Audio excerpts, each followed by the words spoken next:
गौतम के द्वारा भगवान शंकर की स्तुति, शिव का गौतम को जटा सहित गंगा का अर्पण तथा गौतमी गंगा का महात्म्य। ब्रह्मा जी कहते हैं, महामते, भगवान शंकर की जटा में जो दिव्य जल आकर स्थित हुआ उसके दो भेद हुए, क्योंकि उसे पृथ्वी पर उतारने वाले दो व्यक्ति थे। उस जल के एक भाग को तो व्रत, दान और समाधि में तत्पर रहने वाले गौतम नामक ब्राह्मण ने भगवान शिव की आराधना करके भूतल तक पहुंचाया, जो संपूर्ण लोक में विख्यात हुआ, तथा दूसरा भाग बलवान क्षत्रिय राजा भगीरथ ने इस पृथ्वी पर उतारा। इसके लिए उन्हें नियमों का पालन करते हुए तपस्या द्वारा भगवान शंकर की आराधना करनी पड़ी थी। इस प्रकार एक ही गंगा के दो स्वरूप हो गए। एक समय की बात है, महर्षि गौतम कैलाश पर्वत पर गए और मौन भाव से कुशा बिछाकर उस पर बैठे। फिर पवित्र होकर इस स्तोत्र का गान करने लगे।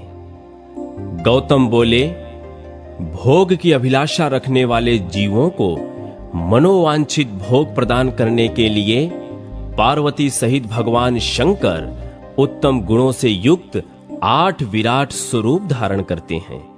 इस प्रकार विद्वान पुरुष प्रतिदिन भगवान महादेव जी की स्तुति किया करते हैं। महेश्वर का जो पृथ्वीमय शरीर है, वह अपने विषयों द्वारा सुख पहुंचाने, समस्त चराचर जगत का भरण पोषण करने, उसकी संपत्ति बढ़ाने तथा सबका अभ्युदय करने के लिए है। शांतिमय शरीर वाले भगवान शिव ने जगत की सृष्टि, पालन और संहार करने के लिए पृथ्वी के आधारभूत जल का स्वरूप धारण किया है। उनका वह लोक प्रतिष्ठित रूप सब लोगों को सुख पहुंचाने तथा धर्म की सिद्ध करने का भी हेतु है।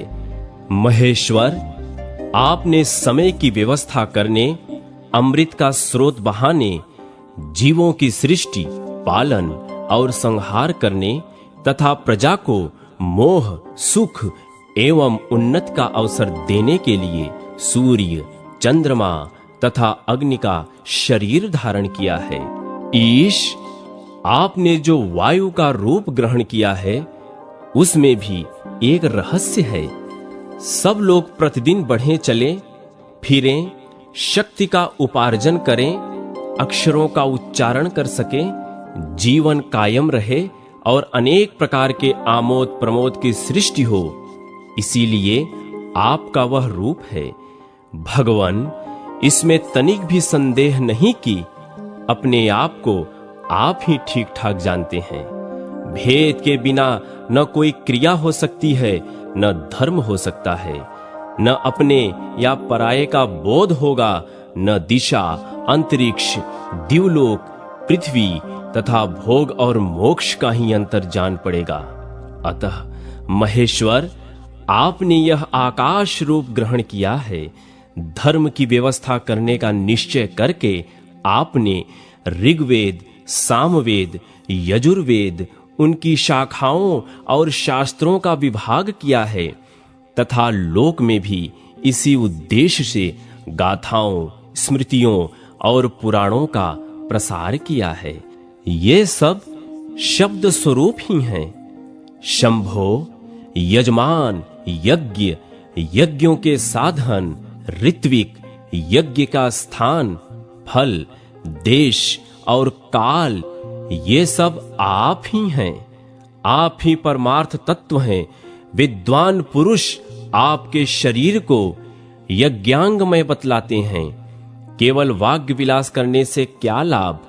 कर्ता, दाता, प्रतिनिधि, दान, सर्वज्ञ, साक्षी, परम पुरुष, सबका अंतरात्मा तथा परमार्थ स्वरूप सब कुछ आप ही हैं। भगवान, वेद शास्त्र और गुरु भी आपके तत्व का भली भांति उपदेश नहीं कर सके हैं। निश्चय ही आप तक बुद्धि आदि की पहुंच नहीं है। आप अजन्मा, अप्रमेय और शिव शब्द से वाच्य हैं। आप ही सत्य हैं। आपको नमस्कार है। किसी समय भगवान शिव ने अपनी प्रकृति को इस भाव से देखा कि यह मेरी संपत्ति है। उसी समय वे एक से अनेक हो गए, विश्व रूप में प्रकट हो गए। वास्तव में उनका प्रभाव अतर्क है और अचिंत्य है। भगवान शिव की प्रिया शिवा देवी भी नित्य हैं। भगवान शंकर में उनका भाव हार्दिक अनुराग पूर्ण रूप से बढ़ा हुआ है। वे इस भव अर्थात संसार की उत्पत्ति में स्वयं कारण हैं तथा सर्व कारण महेश्वर के आश्रित हैं। शिवा समस्त शुभ लक्षणों से संपन्न तथा विश्व विधाता शिव की विलक्षण शक्ति हैं। संसार की उत्पत्ति, स्थित, अन्न की वृद्धि तथा लय, ये सनातन भाव जहां होते रहते हैं, वह एकमात्र पार्वती देवी का ही स्वरूप है। वे भगवान शंकर की प्राण वल्लभा हैं। उनके लिए कुछ भी असाध्य नहीं है। समस्त जीव जिनके लिए अन्नदान देते हैं और तपस्या करते हैं, वे जगन्न जननी माता पार्वती ही हैं। उनकी उत्तम कीर्ति बहुत बड़ी है। वे शिव की प्रियतमा हैं। इंद्र भी जिनकी कृपा दृष्टि चाहते हैं, जिनका नाम लेने से मंगल की प्राप्ति होती है, कि गौतमी गंगा सब तीर्थों से अधिक पवित्र है। यों कहकर वे अंतर्धान हो गए। लोक पूजित भगवान शिव के चले जाने पर गौतम ने उनकी आज्ञा से जटा सहित सरिताओं में श्रेष्ठ गंगा को साथ ले देवताओं से घिरकर ब्रह्मगिरि में प्रवेश किया। उस समय महाभाग महर्षि ब्राह्मण तथा क्षत्रिय भी आनंद मग्न होकर जय जयकार करते हुए ब्रह्म ऋषि गौतम की प्रशंसा करने लगे। पवित्र एवं संयत चित्त वाले गौतम ने जटा को ब्रह्मगिरि के शिखर पर रखा और भगवान शंकर का स्मरण करते हुए गंगा जी से हाथ जोड़कर कहा, तीन नेत्रों वाले भगवान शिव की जटा से प्रकट हुई माता गंगा, तुम सब अभिष्ट को देने वाली और शांत हो। मेरा अपराध क्षमा करो और सुखपूर्वक यहां से प्रवाहित होकर जगत का कल्याण करो। देवी, मैंने तीनों लोकों का उपकार करने के लिए तुम्हारी याचना की है और भगवान शंकर ने भी इसी उद्देश्य की सिद्धि के लिए तुम्हें दिया है। अतः हमारा यह मनोरथ असफल नहीं होना चाहिए। गौतम का यह वचन सुनकर भगवती गंगा ने उसे स्वीकार किया और अपने आप को तीन स्वरूपों में विभक्त करके स्वर्गलोक, मृत्यलोक एवं रसातल में फैल गईं। स्वर्गलोक में उनके 4 रूप हुए, मृत्युलोक में वे 7 धाराओं में बहने लगीं तथा रसातल में भी उनकी 4 धाराएं हुई। इस प्रकार एक ही गंगा के 15 आकार हो गए। गंगा देवी सर्वत्र हैं, सर्वभूत स्वरूपा हैं, सब पापों का नाश करने वाली तथा संपूर्ण अभिष्ट वस्तुओं को देने वाली हैं। वेद में सदा उन्हीं के यश का गान किया जाता है।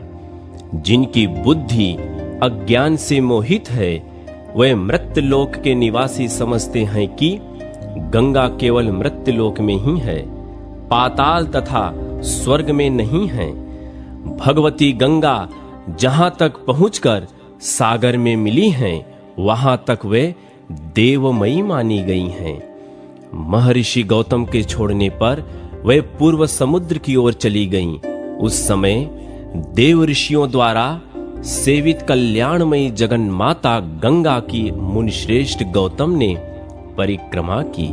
इसके बाद उन्होंने देव देवेश्वर भगवान त्र्यंबक का पूजन किया।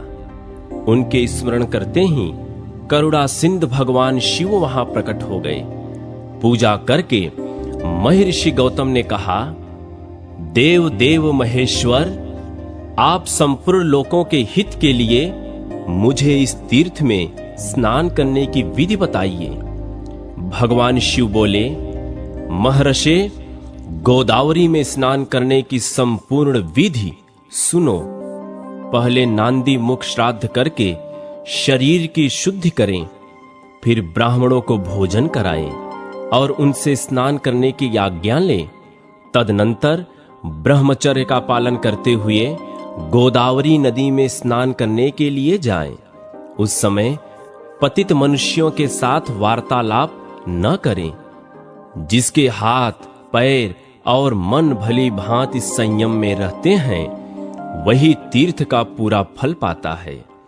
भाव दोष का परित्याग करके अपने धर्म में स्थित रहें और थके मांदे पीड़ित मनुष्यों की सेवा करते हुए उन्हें यथा योग्य अन्न दें। जिनके पास कुछ नहीं है, ऐसे साधुओं को वस्त्र और कंबल दें।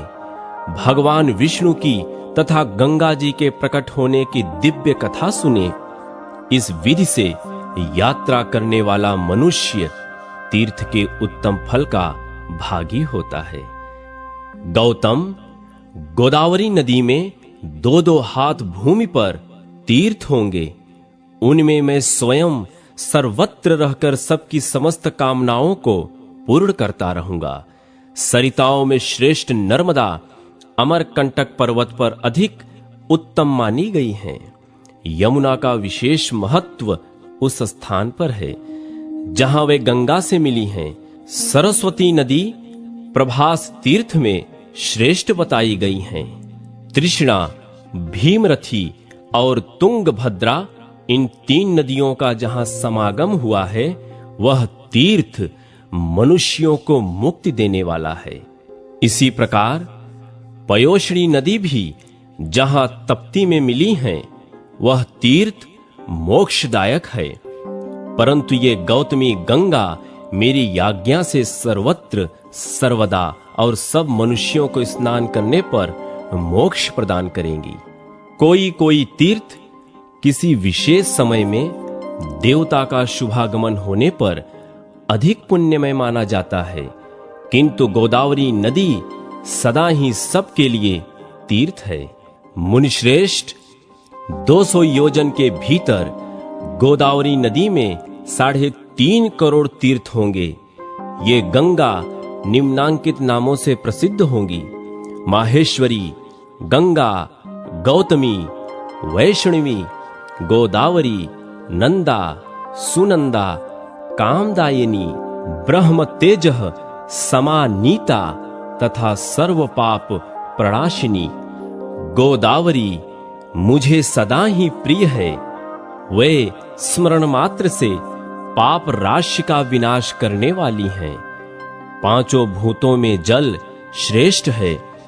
जल में भी जो तीर्थ का जल है, वह सर्वश्रेष्ठ माना गया है।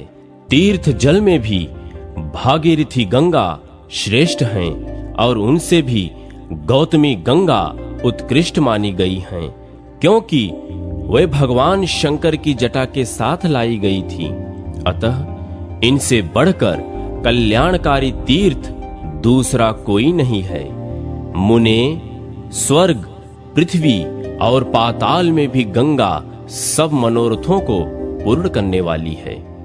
ब्रह्मा जी कहते हैं, नारद, इस प्रकार साक्षात भगवान शंकर ने संतुष्ट होकर महात्मा गौतम को गोदावरी का जो महात्म्य बतलाया था, वही मैंने तुमको सुनाया है।